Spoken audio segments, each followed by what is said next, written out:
Hello दोस्तों, तो राधे राधे। कैसे हैं आप सभी लोग? आप सभी लोग बहुत ही ज़्यादा अच्छे होंगे, मैं ये आशा करती हूँ।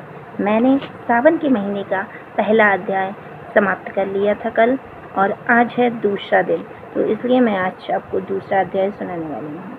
हे महाभाग, आपने उचित बात कही है। हे ब्रह्मपुत्र, आप विनम्र, गुणी, श्रद्धालु तथा भक्ति संपन्न श्रोता हैं।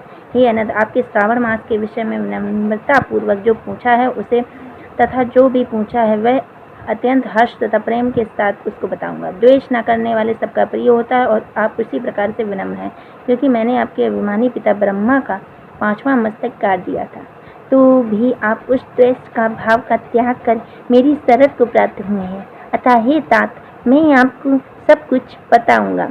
आप एकाग्रचित होकर सुनिए। ये योगिनी मनुष्य को चाहिए कि श्रावण मास में नियम पूर्वक नक्त व्रत करे और पूरे महीने भर प्रतिदिन रुद्राभिषेक करें। पुष्पों, फलों, दांतों, तुलसी की मंजरी, तुलसी दलों का बिल्व पत्रों से शिव की पूजा करनी चाहिए। 1 करोड़ शिवलिंग बनाना चाहिए और ब्राह्मणों को भोजन कराना चाहिए। महीने भर धारण, पारण, व्रत अथवा उपवास करना चाहिए। इस मास के लिए मेरी अत्यंत प्रीति कर पंचामृताभिषेक करना चाहिए। इस मास में जो जो शुभ काम होते हैं वह अनंत फल देने वाले होते हैं। इस माह में भूमि पर सोए, ब्रह्मचारी रहे और सत्य वचन बोले। इस मास को बिना व्रत के कभी व्यतीत नहीं करना चाहिए। फलाहार तथा हवियान ग्रहण करना चाहिए। पत्ते पर भोजन करना चाहिए। व्रत करने वाले को चाहिए कि मास में शाक का पूर्ण रूप से परित्याग कर दें। हे मुनिश्रेष्ठ, इस मास में भक्ति युक्त होकर मनुष्य को किसी न किसी व्रत को अवश्य करना चाहिए। सदाचार परायण भूमि पर शयन करना चाहिए।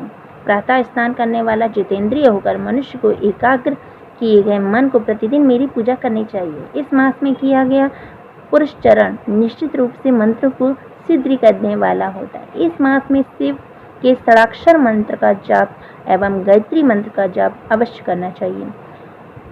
पुरुष सूक्त का पाठ अधिक फल देने वाला है। इस मास में किया गया ग्रह यज्ञ, कोटि होम, लक्ष्य होम तथा अयुक्त होम शीघ्र ही फलीभूत होता है और अभीष्ट फल देने वाला होता है। जो मनुष्य इस मास में एक भी व्रत नहीं करता है वह नरक का वास होता है।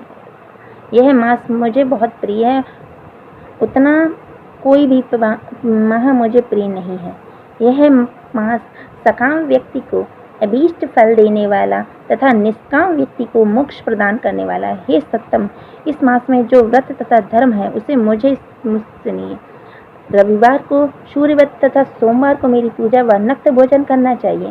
श्रावण मास के पहले सोमवार के आरंभ कर 3.5 महीने का रोटक नाम व्रत किया जाता है। यह व्रत सभी वांछित फल देने करने वाला होता है। मंगलवार को मंगल गौरी का व्रत, बुधवार एवं बृहस्पतिवार के दिन इन दोनों वारों का व्रत, शुक्रवार को जीवंतिका व्रत एवं शनिवार को हनुमान तथा नृसिंह का व्रत करना बताया गया है। हे मुनि, अब तिथियों के किए जाने वाले व्रत का श्रवण करें। श्रावण के शुक्ल पक्ष की द्वितीय तिथि को औटुंबर नामक व्रत है। श्रावण के शुक्ल पक्ष की तृतीय को गौरी व्रत होता है। इसी प्रकार शुक्ल की चतुर्थी तिथि को देवपुर गणपति नामक व्रत होता है। हे मुनि, उसी चतुर्थी का दूसरा नाम विनायकी चतुर्थी भी है। शुक्ल पक्ष की पंचमी तिथि नागों के पूजन के लिए प्रशस्त है। हे मुनि श्रेष्ठ, इस पंचमी को रौकाल्पिदी नाम से जानिए। षष्ठी तिथि को सुपौधन व्रत एवं सप्तमी तिथि को शीतला व्रत होता है। अष्टमी तथा चतुर्दशी तिथि को देवी का पवित्रारोपण व्रत होता है। इस माह में शुक्ल तथा कृष्ण पक्ष की दोनों नवमी तिथियों का नक्त व्रत करना बताया गया। शुक्ल पक्ष की 10वीं तिथि को आशा नामक व्रत होता है। इस मास में दोनों पक्षों में दोनों एकादशी को इस व्रत में कुछ और विशेषता मानी गई है। श्रावण मास के शुक्ल पक्ष की द्वादशी तिथि को श्री विष्णु का पवित्र रोपण व्रत बताया गया है। इस द्वादशी तिथि के भगवान श्रीधर की पूजा कर मनुष्य परम गति प्राप्त करता है। उत्सर्जन, उपाक्रम, सभादीप, सभा के उपाक्रम, इसके बाद रक्षाबंधन, पुनः श्रवणाकर्म, सर्पबलि और हयग्रीव का अवतार, ये 7 कर्म पूर्णमासी तिथि को करने हेतु बताए गए हैं।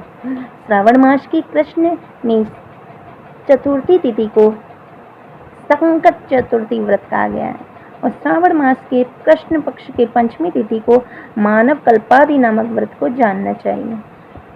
हे द्विजोत्तम, कृष्ण पक्ष को अष्टमी तिथि को श्री कृष्ण का पूर्णावतार बताया गया। इस दिन उनका अवतार हुआ था, अतः महान उत्सव के साथ इस दिन व्रत करना चाहिए।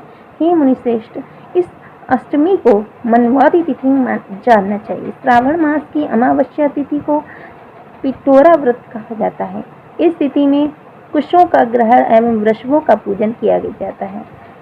इस मास में शुक्ल पक्ष का प्रतिपदा एवं अग्नि द्वितीया तिथियों को देवता ब्रह्मा, तृतीया तिथि को गौरी और चतुर्थी की देवता गणपति हैं। पंचमी को देवता नाग हैं और षष्ठी के देवता कार्तिकीय हैं। सप्तमी के देवता सूर्य और अष्टमी के देवता शिव हैं। नवमी को देवी दुर्गा, दशमी को एकादशी के देवता विश्वदेव हैं।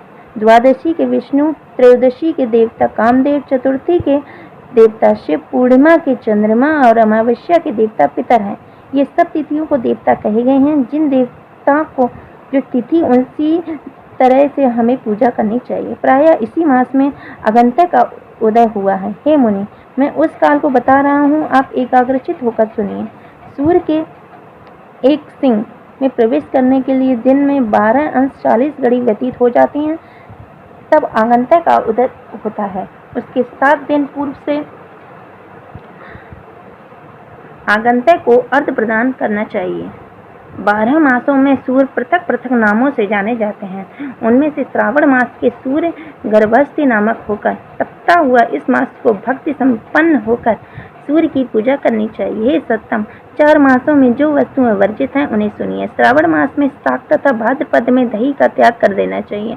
इसी प्रकार अश्विनी में दूध तथा कार्तिक में दाल का त्याग करना चाहिए। यदि इन मासों में इन वस्तुओं का त्याग नहीं कर सकते हैं तो केवल श्रावण मास में उक्त वस्तुओं का त्याग करने से मानव उसी फल का प्राप्त कर लेता है। हे मानव, यह बात मेरे सापेक्ष में है। और हे मुनि श्रेष्ठ, इस मास में व्रतों एवं धर्मों का विस्तार और सैकड़ों वर्षों में कोई नहीं कर सकता है। मेरी अथवा विष्णु की प्रसन्नता के लिए संपूर्ण रूप से व्रत करना चाहिए। परमार्थ की दृष्टि से हम दोनों में भेद नहीं है। जो लोग भेद करते हैं वे नरकगामी होते हैं। अतः हे सतकुमार, आप श्रावण मास में धर्म का आचरण कीजिए। इसी प्रकार सावन के सोमवार की श्रावण मास की कथा दूसरा अध्याय समाप्त हो रहा है। और अगर आपको तीसरा अध्याय चाहिए तो मैं आपको कल ये वीडियो अपलोड कर दूँ। मैंने इस प्रकार अगर हमारा वीडियो अच्छा लगा हो तो चैनल को लाइक, शेयर एंड सब्सक्राइब करना। और बिल्कुल अगर मेरी वीडियो अच्छी लगी हो तो चैनल को लाइक, शेयर एंड सब्सक्राइब करना ना भूलें।